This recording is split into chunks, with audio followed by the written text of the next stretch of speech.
Bismillahirrahmanirrahim. Sallallahu ala Muhammadin sallallahu alaihi wa alihi wasallam. Welcome to the Biblish world. अस्सलाम वालेकुम. This is Uwais Ahmad.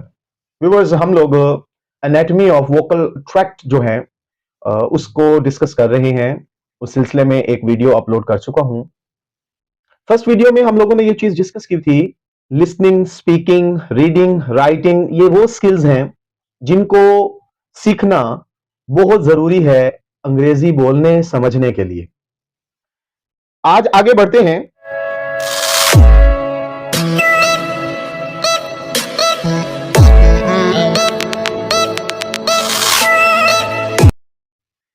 Change in sounds in connected speech. इससे मुराद ये है कि अल्फाज अलग अलग तो किसी और तरह बोले जाते हैं. कनेक्टेड स्पीच में क्या होता है कि बज़ाहिर तो अल्फाज अलग अलग हैं, लेकिन जब हम इसे कनेक्ट करते हैं तो उसमें कुछ तब्दीलियां रोनुमा होती हैं. प्रोफेसर साहब जो हैं ये हमें बता रहे हैं. लेकिन जब इकट्ठे बोले जाते हैं जिसे हम कनेक्टेड स्पीच कहते हैं तो इनमें कई तब्दीलियां होती हैं. मसलन I have bought a book, ये एक जुमला है. I have bought a book, ये जुमला जब बोला जाएगा तो उसमें हैव को कॉन्ट्रैक्ट कर लेंगे. इस तरह लिखते हुए बोलते हुए किसी लेटर को, साउंड को ड्रॉप कर दिया जाता है जिसे हम कंट्रैक्शन कहते हैं. फॉर एग्जाम्पल, लफ्ज पोस्टमैन है. आपको पता है कि हम अक्सर पोस्टमैन ही बोलते हैं, लेकिन नेटिव स्पीकर जो है इसमें टी जो है उसे हज़फ कर देता है, यानी कि उसे गिराकर पोस्टमैन कहता है. अब जब आप कोई मूवी, कोई स्पीच सुन रहे हैं और नेटिव स्पीकर जो है वो इंग्लिश बोलते हुए कहे आई मेट अ पोस्टमैन, तो आप कहेंगे कि पता नहीं इसने क्या कह दिया है. तो इन चीजों को समझना है हमने. अच्छा, इस लफ्ज में एक दूसरी तब्दीली को भी आप गौर करें कि इस लफ्ज में जो मैन है उसे हम ऐसे नहीं बोलेंगे. हम आमतौर पर क्या कहते हैं जी, MAN, मैन.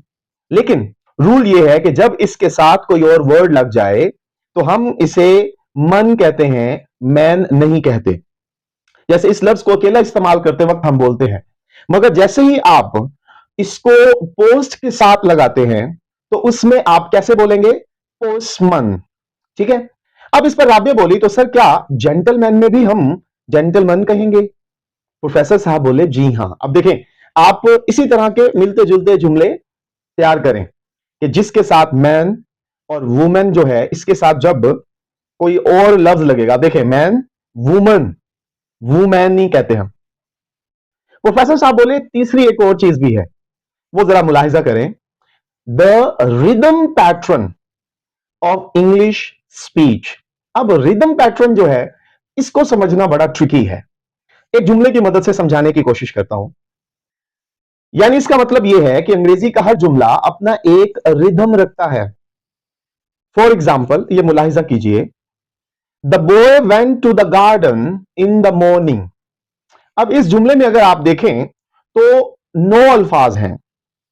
इनमें 4 अल्फाज को अंडरलाइन किया जाता है, और जब हम इस जुमले को बोलेंगे तो उन 4 अल्फाज को दूसरे लफ्जों की निस्बत ज्यादा स्ट्रेस देंगे. इससे मुराद यह है कि लफ्ज को लाउडर और लोंगर करके बोलना है. स्ट्रेस में क्या करते हैं जी, लफ्ज को लाउडर और लोंगर करके बोलना होता है. प्रोफेसर साहब ने कुछ तवक्कुफ किया, वक्फा किया, तो राबिया ने हिम्मत करके पूछ ही लिया. अब जब सवाल होते हैं तो लर्निंग प्रोसेस और तेज हो जाता है.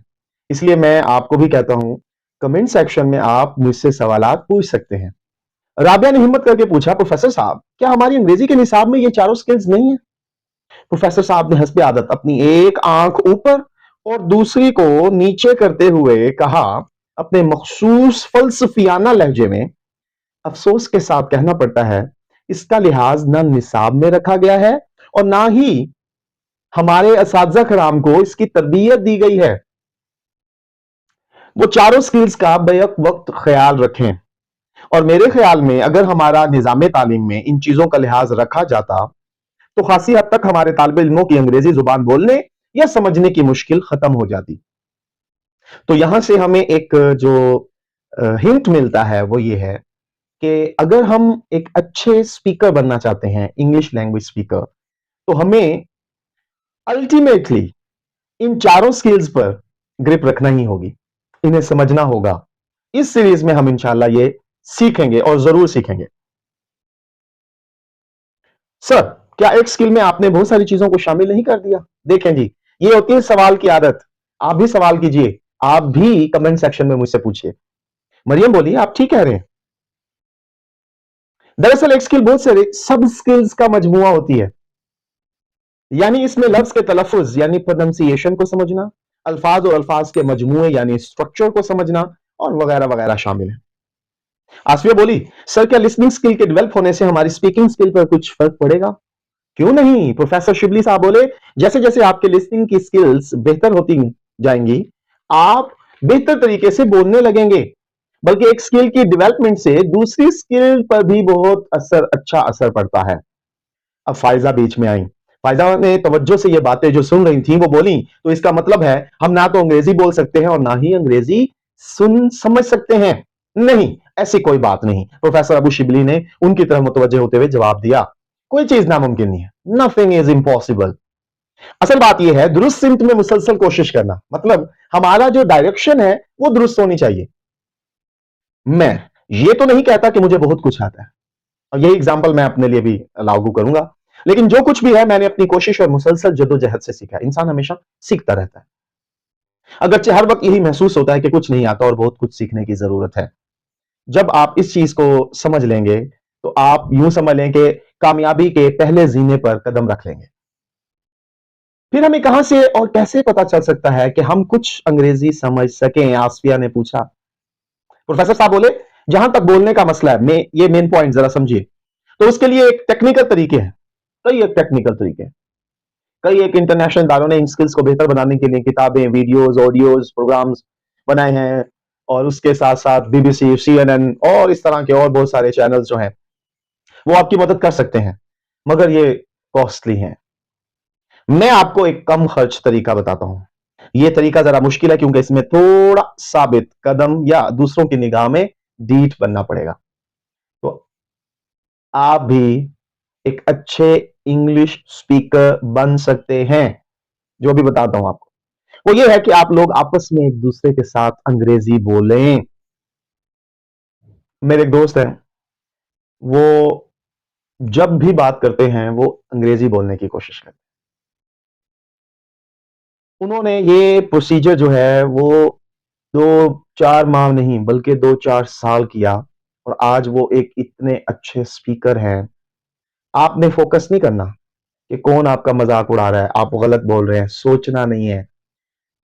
आप सिर्फ और सिर्फ बोलें, प्रैक्टिस करें। जब भी कोशिश करें, छोटे बहन भाइयों से बात करें इंग्लिश में करें, बड़ों से बात करें।